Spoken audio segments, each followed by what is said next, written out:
네, 강프로입니다. 한미반도체 보겠습니다. 한 주가 끝났습니다. 목요일, 금요일 날 해가지고 한미반도체 시세가 그렇게 좋은 편은 아니었어요.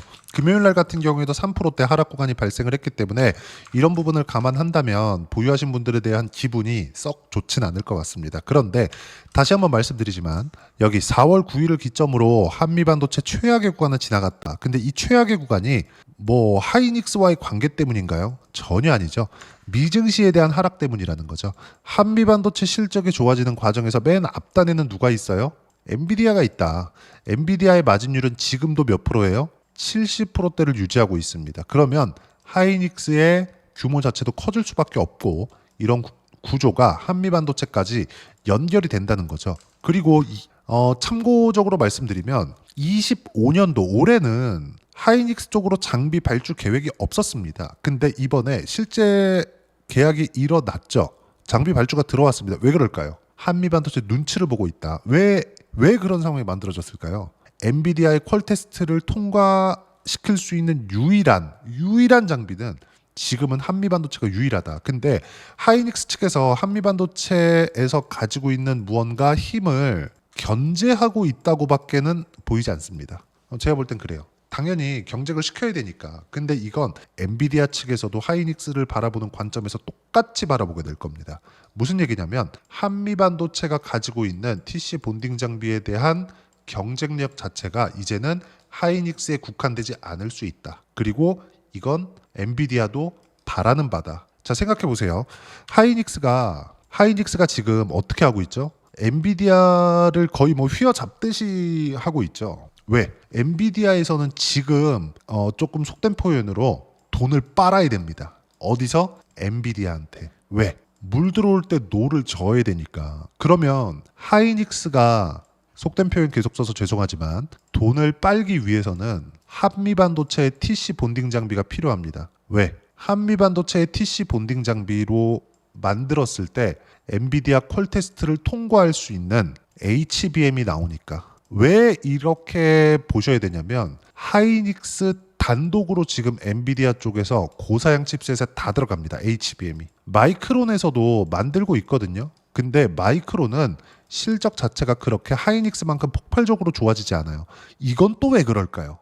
정말 아이러니하게도 똑같이 HBM 장비, 즉 TC 본딩 장비를 한미반도체 걸 사용을 합니다. 사용을 하는데 수율에서 떨어져요. 그러면 TC 본딩 장비, 그렇죠? 한미반도체의 TC 본딩 장비를 사용을 하더라도 하이닉스 역량이 포함이 된다는 거잖아요. 그러면 한미반도체가 지금으로서는 하이닉스가 최고의 파트너가 맞기는 맞습니다. 근데 하이닉스 측에서 봤을 때도 한화 세미텍, 그쵸? 하나 세미텍에서 TC 본딩 장비를 받기로 하고 지금 한미반도체와의 뭔가 관계를 틀어놓기는 했지만 어떤 부분이 발생한 겁니까? 한미반도체의 장비를 끊을 수는 없다는 거죠. 그럼 여기서 우리가 봐야 되는 부분이 또 하나 있습니다.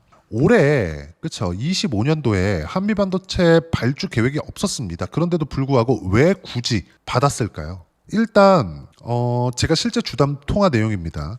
하이닉스와 그 신규 장비 발주 결정이 나온 날 아침까지도 곽동신 회장은요 이 정도로 안 된다고 방방 뛰었다는 소리가 들렸어요. 실제 이거 나온 내용입니다. 근데 중요한 건 하이닉스의 한미반도체 장비 수주가 올해 계획이 없었다는 점 아까 전에 말씀드렸죠. 그리고 이미 들어가 있는 수백 대 장비를 볼모로 잡은 거예요. 왜? 엔지니어링을 다 빼버렸잖아요. 기술자들을 그냥 싹 다 빼버렸습니다. 그래서 올해 실적이 예상보다 더 좋게 나올 거예요. 근데 주식시장에서는 이런 부분을 선반영하는 부분이 있고요. 한미반도체 기준에서 봤을 때 이미 20배 정도 선반영하는 부분이 있었기 때문에 지금부터는 실제 실적이 나와야 주가가 올라간다. 왜? 상승 2파니까. 그럼 상승 1파는 어디예요? 요만큼이다. 다들 1파, 뭐 2파, 3파, 그리고 조정파 보내고 다시 뭐 나온다 이렇게 생각하잖아요. 그게 아니라 상승은 1파와 2파로 이루어집니다. 2파의 상승은 뭐예요? 실적을 확인한 이후예요. 그럼 1파의 상승은 뭐예요? 실적을 확인하기 전입니다. 실제 나오는 내용입니다. 한미반도체 실적 보세요. 23년도에 6배 올랐죠? 근데 23년도 결산 실적 언제 나와요? 24년도 초에 나옵니다. 근데 실적 어때요? 340억. 계속해서 실적이 역성장하는데도 불구하고 주가는 600% 올랐다는 거예요. 그러면 24년도에는 실적이 굉장히 창사 이래 최대 실적이 발생을 했는데도 불구하고 주가는 딱 6월 달까지만 올라가고 빠졌죠. 왜? 20배 올랐으니까. 20배만큼의 성장이 나오진 않았잖아요. 실적이 좋아지는 모습을 보더라도. 그렇죠? 실제 300억 대비해서 2,500억 뒷자리 빼면 어느 정도 8배 정도 나온 거잖아요. 근데 아이러니하게도 2년 반 정도 AI 시대를 겪고 나서 한미반도체의 주가는 어때요? 10,000원 초반부터 시작해서 8만 원 대략 비슷하게 나오고 있다. 지금부터는 실적 확인 과정을 거쳤기 때문에 한미반도체에서 뭘 해야 됩니까? 하이닉스뿐 아니라 그리고 하이닉스에 대한 이익률 자체도 늘어났죠. 왜? 단가 30% 올려버렸잖아요. 하이닉스랑 이거 협상한 거 아닙니다. 그냥 통보해버렸어요. 엔지니어들 다 빼버리고 통보해버렸습니다. 30% 인상 니들 알아서 해. 그래서 계획이 없던 발주가 나온 거예요. 그러면 일단 만약에 여기서 그래 결국에는 하나세미텍이 최소한의 조건은 갖췄겠죠. 근데 아무리 하이닉스에서 만든다고 하더라도 하나세미텍의 장비로 엔비디아의 퀄 테스트를 통과할 수 있을지 없을지는 미지수입니다. 물론 통과는 하겠죠. 근데 여기서 우리가 봐야 되는 부분은 삼성전자 플러스 마이크론까지도 이제는 장비를 사용할 수 있는 길이 열렸다. 물론 마이크론은 사용하고 있었지만 만약에 여기서 삼성전자가 뛰어든다. 어떻게 될까요? HBM의 단가는 내려가게 되겠죠. 여기서 우리가 이것도 하나 보자고요. 한미반도체를 하이닉스가 견제하게 된 것. 왜 그럴까요? 한미반도체가 너무 큰 힘을 가지게 되는 게 두려웠기 때문에. 그러면 여기서 엔비디아가 하이닉스를 바라보는 관점은 어떨까? 엔비디아가 하이닉스를 바라보는 관점은 하이닉스 HBM이 있어야 AI 시대에 HBM을 계속해서 공급을 받으면서 GPU를 출하시키고 여기서 정말 문자 그대로 돈을 빨아먹을 수 있겠죠. 엔비디아 실제 그러고 있으니까 마진율이 70%라니까요. 70%면 한강에서 물 떠다가 팔아도 뭐 정수하고 뭐하고 해야 될 거 아닙니까? 70% 마진이 안 남겠다. 유통 마진 다 있을 텐데. 그렇죠. 근데 엔비디아는 세계 최고의 기업, 정말 세 손가락 안에 드는 기업인데도 불구하고 이걸 해내고 있다. 70% 마진율을. 그러기 위해선 뭐가 필요해요? 하이닉스. 하이닉스 마진율 얼마예요? 거의 한 40% 50%대 나옵니다. 그렇죠. 이 마진을 주면서까지 이 정도 나오는 거예요. 그러면 하이닉스 측면에서는 한미반도체로 주는 마진이 어느 정도예요? 우리가 보면 되지 않겠습니까?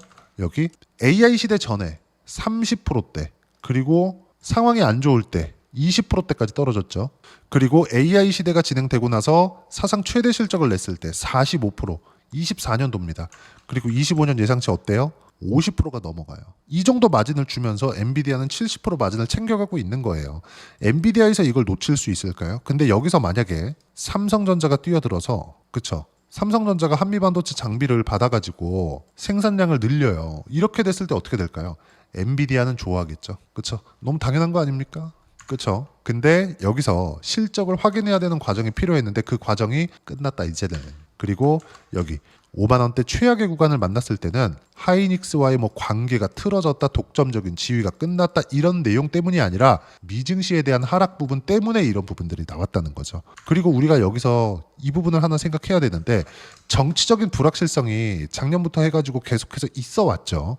근데 그런 부분들도 이제 대선이 끝나고 나면 일단락이 된다고 저는 일단 생각하고 있습니다. 그리고 지금 정치권에서 계속해서 회자되고 있는 건 주주 환원에 대한 부분이죠. 여기서 가장 주목받는 게 자사주 소각에 대한 부분입니다. 물량을 줄이는 거죠. 유상증자 하면 주가가 빠진다는 건 알고 있을 겁니다. 왜 빠질까요? 물량에 대한 부담이 생기니까 추가 주식이 상장이 되는 거잖아요. 근데 자사주 소각은 어때요? 주식을 소각하는 겁니다. 그리고 한미반도체는 작년에도 2천억 규모의 자사주 매입 소각을 진행을 했고요. 올해도 1,303억 원 규모의 자사주의 매입을 하면서 소각까지 진행을 끝냈습니다. 전체 주식의 1.35% 정도 나오는 규모예요. 그리고 소각하면 인센티브도 받게 될 예정이죠. 누가 대통령이 될지는 모르겠으나 일단 자사주 소각에 대한 인센티브를 한미반도체는 받을 수 있는 상황이 됐다. 그리고 실적에 대한 확인 과정도 거치면서 사이클이 돌아가는 상황까지도 주가 움직임을 봤을 때 모두 다 완료가 됐다. 즉 조정 구간이 끝났다는 거죠. 그리고 그 최악의 구간을 만나면서 한 가지 문제가 됐었던 미증시의 과열권이 이제 끝났다. 단기간에는 미증시가 뭐 2에서 3일, 뭐 길면 일주일 정도 조정 구간이 들어올 수 있습니다. 근데 여기서 우리가 봐야 되는 부분은 정말 딱 한 가지밖에 없어요. 미증시는 맨 앞단에서 이 산업 자체, 기업들이 아니라 산업 자체를 이끌어간다. 예를 들어서 그래요. AI를 진행하기 위해서는 AI 소프트웨어라고 볼 수 있죠. LLM 모델이 있어야 됩니다. 근데 LLM 모델을 만들기 위해서는 HBM이 필요한 게 아니라 GPU가 필요해요. 그럼 GPU를 만들기 위해서는 HBM이 반드시 필요합니다. 근데 HBM을 만들기 위해서는 TC 본딩 장비가 반드시 필요해요. 그리고 HBM4로 갔을 때는 기존의 집적도보다 2배가 늘어납니다. 정확하게. 지금도 하이닉스밖에 못 만들고 하이닉스가 만들 수 있는 이유는 이게 층을 쌓아서 만드는 거기 때문에 TC 본딩 장비 말 그대로 본드로 붙이는 거예요. 한미 반도체 장비가 필요한데 여기서 갑자기 뛰어든 하나 세미텍이 이걸 할 수 있다고요? 한미 반도체 퀄리티를 맞춰서 만약에 그랬을 경우에는 한미 반도체 장비를 왜 굳이 올해 추가적으로 더 들여놨을까요? 한미 반도체를 이렇게 좀 다독이기 위함입니다. 실제로 하이닉스의 이 그 수주 내용이 나오기 직전까지도 곽동신 회장은 이 정도로 안 된다고 방방 뛰었다는 소리가 들립니다. 실제 나왔었던 상황이에요. 그러면 우리가 여기서 볼 수 있는 부분은 뭐겠습니까? 딱 한 가지밖에 없다는 겁니다. 최악의 구간은 지나갔고 그 최악은 미국 시장이 만들어줬다. 그럼 지금 우리가 볼 수 있는 부분은 뭐겠습니까? 지금부터 매수 구간을 잡아야 된다는 겁니다. 그리고 저는 이미 매수 구간을 잡아놨고 다음 주에도 매수 타점을 꾸준하게 잡아갈 겁니다. 미증시가 조정을 받는 과정에서 한미 반도체의 최적의 매수 구간이 나올 거고 이미 바닥 확인이 끝났기 때문에 이 구간에서 매수 구간을 잡는 게 적절하다. 그리고 그 내용은 여기 소통방에서 무료로 공유를 해드리고 있어요. 그리고 저는 계속해서 말씀드리지만 시세를 확인하고 바닥을 확인하든 고가 돌파를 확인하든 이 두 가지를 확인해서 어떤 걸 한다? 가격만 보고 매매를 한다. 그리고 그런 부분들을 소통방에서 무료로 공유를 합니다. 여기서 보면 제가 금요일날 장중에도 5월 30일이죠? 어때요? 두산 에너빌리티 3% 떨어지는데 시장가 정리 60% 수익 다시 타점 공유할 때까지 절대 매매 금지 그리고 60% 수익이 실제 났는지 그리고 언제 매수해서 언제 팔았는지까지 이야기를 드릴 거예요. 그리고 제 계좌로 인증을 할 겁니다. 자, 내용 계속 봅니다. 일단 금요일 날 마감하고 제가 작성한 내용인데 시장에 대한 내용입니다. 코스피, 코스닥 모두 하락 마감했고 대형주도 주도주도 금요일장은 좋지도 나쁘지도 않은 상황이다. 주도주 기준에서 보면 뭐 강한 종목들은 강했고 약한 종목들은 조금씩 뭐 약한 부분이 있었는데 주도주는 계속해서 유지가 되는 모습을 보였다는 점 그리고 반도체는 조금 조정을 보이기는 했지만 아직까지 미증시의 고가 돌파가 나오지 않았기 때문에 나오는 조정으로 보셔야 되고 거기에는 한미 반도체도 들어갑니다. 그래서 저는 일단 1차 매수만 진행이 되어 있는 상태고 다음 주에는 2차 매수가 함께 진행될 거고 2차 매수 관련돼서는 소통방에서 무료로 진행을 할 거고 그리고 소통방에서 진행하는 내용은 계속해서 보유 종목에 대한 체크는 꾸준하게 진행이 됩니다.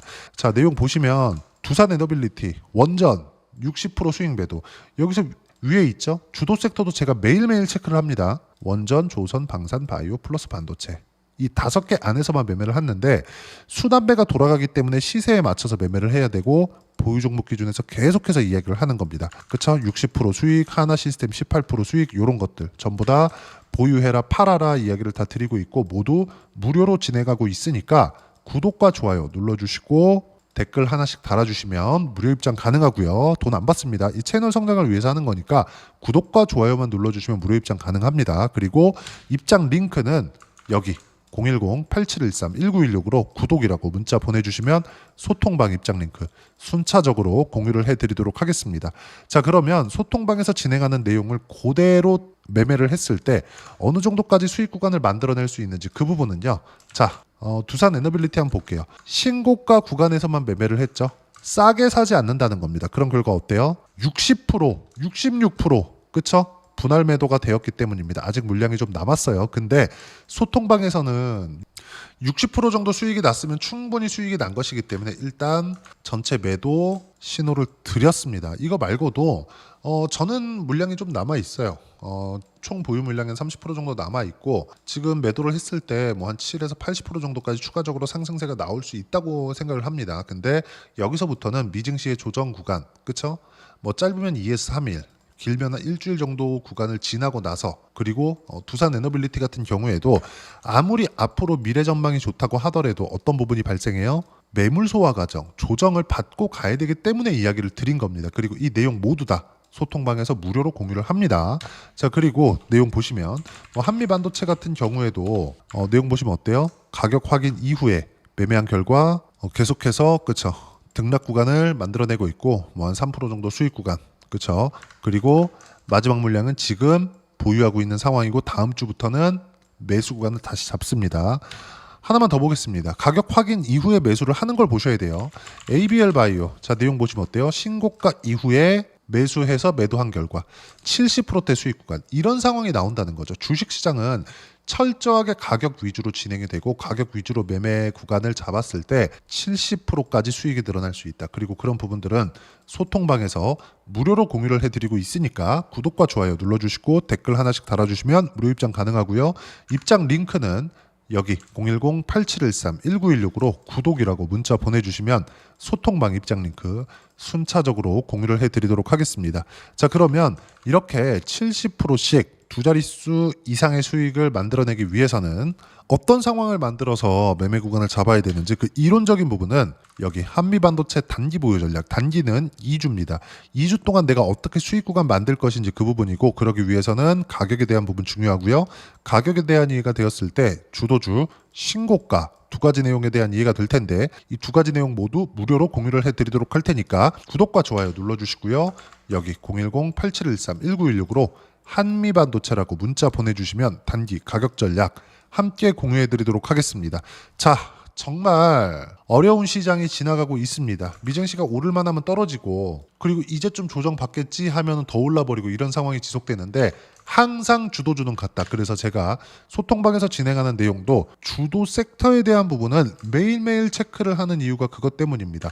그런 결과 여기서 보는 바와 같이 두산에너빌리티 60% 수익. 저는 물량이 남긴 했지만 소통방에서 다 같이 하는데 진행하는 걸로는 60%면 충분하지 않을까 싶고, 여기서 제 스타일을 조금만 더 알게 되더라도 충분하게 60% 이상의 수익 구간 만들어낼 수 있으니까 소통방 오실 분들 오시고요. 무엇보다 한미 반도체가 반등하는 과정에서 6월 달에 주도주는 어떤 종목이 될 건지 제가 딱 한 종목만 준비를 해놨으니까 영상 끝까지 시청하시고요. 모든 분들이 성공 투자하셨으면 참 좋겠습니다. 한국 시장은 어려운 구간이 계속됩니다. 이 가운데서도 영상을 끝까지 시청해 주시는 분들을 위해서 제가 주도할 수 있는 주도주를 준비를 해왔습니다. 같이 공유를 해드릴 거고요. 이런 부분들을 제가 계속 같이 매매를 하고 있습니다. 자, 내용 보시면 1분기와 2분기 그리고 1분기부터 3분기 지금까지도 강세를 보이고 있는 알테오젠과 같은 종목군들 다 제가 매매를 해왔었던 종목군들이고요. 최근까지도 매매를 같이 해오고 있습니다. 자, 저는 가장 투명하게 공개를 하고 있죠. 제가 매매하는 내용들을 다 오픈을 해서 이야기를 드리고 있습니다. 실제 제 계좌 수익률들이고요. 이런 부분들을 어떤 식으로 내는지를 이해하고 파악해야 되는 게 중요합니다. 자, 내용 보시면 HLB 어떻습니까? 상승하는 구간에 매매한 결과 31.9%의 수익 구간 1월 달입니다. 그쵸? 이걸 제가 5월 달까지 매매를 꾸준하게 해왔고 마지막 매매는 6월 달에 끝냈습니다. 하한가 두 방을 피하고 다시 마지막에 그쵸 20% 정도 수익 구간까지 이 부분도 확인시켜 드릴게요. 알테오젠 같은 경우에는 여기 5월과 6월 달에 매매한 내용인데 매수 타점을 2번 잡았죠. 그리고 매도를 4번 잡은 결과 33%의 수익 구간 한 군데에서만 이렇게 나온 거고, 이 부분을 다시 한번 확인해 보면 자, 알테오젠을 한번 쳐보겠습니다. 알테오젠 딱 쳐보면 제가 여기 2월과 3월 달 그리고 5월과 6월 달 그리고 9월 달까지 매매 구간을 꾸준하게 만들어 왔죠. 여기서 눌림목 구간을 한번 더 준다면 다시 매수 구간을 잡을 예정이지만 지금은 4분기 그리고 내년 1분기까지 주도주가 어떻게 형성이 되는가, 그리고 어떤 종목을 잡아야 되는가, 그 부분이 중요하니까 그 부분에 대해서 이야기를 드리도록 하겠습니다. 자, 내용 보시면요. 이 내용을 모두 수렴하고 있어야 된다. 이 세 가지 내용만 갖춰져 있으면 주식시장에서 나 혼자, 나 스스로도 꾸준하게 수익이 나는 주도주를 잡아낼 수가 있습니다. 자, 내용 보시면 8월 5일날 시장 폭락이 나왔죠. 미국의 경기 침체 우려감이 불거지면서 시장이 폭락이 나왔는데 그 시장 폭락 구간 안에서도 가장 강했었던 업종이 뭔가, 이 부분을 체크를 해보셔야 되고요. 그리고 실적에 대한 부분은 미래가치가 들어가야 되지만 이건 너무 당연하게 들어가야 되는 겁니다. 미래가치가 좋아지는 부분. 근데 지금까지 실적이 조금 더 좋겠죠. 전 지금 당장의 실적은 그렇게 중요하게 보진 않는데 이번에 준비해온 종목은 지난 3개년 연속 순수익이 증가했다는 점, 주목해서 봐야 되겠고요. 그리고 가장 중요한 점 수급이죠. 그래야 단기간에 수익을 낼 수 있겠죠. 이건 뭐냐? 저점 매집봉이 꾸준하게 나오고 있는가? 외국인들의 미친 매집이 나오고 있는가? 이런 부분인데 이 종목이 뭐냐? 제가 이렇게 차트로 준비를 해왔습니다. 자, 내용을 간단하게 보셔야 돼요. 폭등 전에 꾸준하게 매집봉이 나오는가? 그리고 시장 폭락 즉 시장보다 강한 움직임을 보이고 있는가. 여기가 8월 달입니다. 8월 달에 똑같이 폭락이 나왔지만 회복하는 과정에서 빠르게 회복 구간을 만들어냈죠. 제가 종목만 띡 던져 드리는 게 아니라 아까 전에 말씀드렸었던 대로 여기 소통방에서 어떻게 대응하는지 그리고 어떻게 가격대를 잡아야 되는지 이런 부분까지 제가 함께 공유를 해드리고 있으니까 이 내용 확인해 보시면 됩니다. 시장에서 강한 종목은 제가 모두 참여해서 매매를 하고 있다고 보시면 됩니다. 자, 그런데도 불구하고 제가 왜 15에서 30%냐? 구간별로 달라진다는 거죠. 그렇죠? 내가 정확하게 바닥에 잡아서 이쪽에서 뭐 팔고 나올 수 없다. 그렇기 때문에 이런 부분을 이해하는 부분이 필요합니다. 그렇기 때문에 제가 여기 소통방에서 책임감을 가지고 운영을 하고 있다는 점. 자, 그러면 이 내용이 1분기와 2분기는 HLB, 1분기부터 3분기까지는 알테오젠, 그리고 4분기부터 25년 1분기까지 그렇죠? 이 종목을 준비해 왔으니까 받아가셔서 모든 분들이 수익을 내셨으면 좋겠고요. 이 내용은 여기 010-8713-1916으로 주도주라고 문자 보내주시면 제가 여기 소통방 초대와 함께 4분기 주도주 함께 공유를 해드리도록 하겠습니다. 시장이 너무 어렵습니다. 이 어려운 상황 속에서도 정말 꾸준하게 수익을 내기 위해서는 주도주 내용을 반드시 파악을 하셔야 되고 이 주도주를 가지고 매매를 하시면 충분하게 수익 구간을 만들 수 있습니다.